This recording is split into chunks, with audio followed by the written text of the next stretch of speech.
So it's estimated that roughly 80% of the Western population are optimistic. And by that I mean that people overestimate the likelihood of good events happening in their life, like having a successful career or having talented kids, and they underestimate the probability of negative events happening in their life.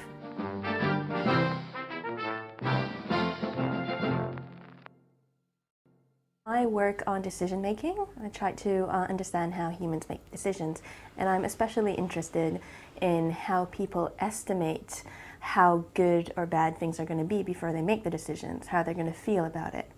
And especially I'm interested in the fact that people are biased, and they're biased in their way that they're very optimistic. What we're interested in is how the brain creates this bias, and we use different techniques to try and answer this question.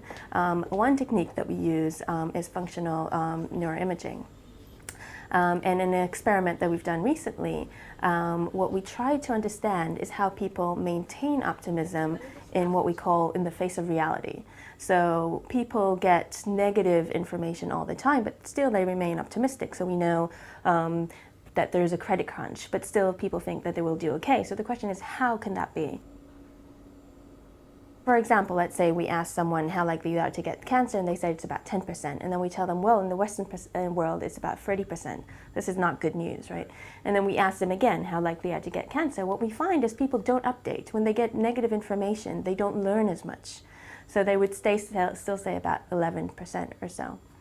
But when people start off with an estimation of about 40%, and we say, well, it's not that bad, it's actually about 30%, then it's positive information, it's good information from them, and they learn quite a bit. So the next time we ask them, they say, oh, actually it's 30%, so they learn.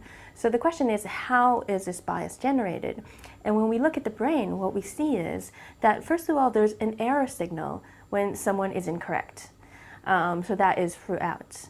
But this error signal is much, much larger when you're wrong and you get good information. So when you say, oh, cancer is 40%, and we say, no, it's 30, then the error signal is quite large. And that error signal, the brain uses that to learn and then to update the estimate. But when you get negative information, when you say cancer is 10% and we say, no, it's 30, the error signal is much, much smaller. And so the brain doesn't update as much and doesn't learn as much. And we think that this mechanism is how the brain maintains optimism. Being optimistic is extremely advantage.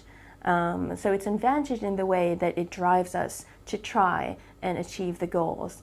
Even if we overestimate the likelihood of success, being optimistic is kind of gets us up in the morning to be active and try to follow what we want to get, while depressed people are usually, they're not as likely to get up in the morning, and they're actually more passive.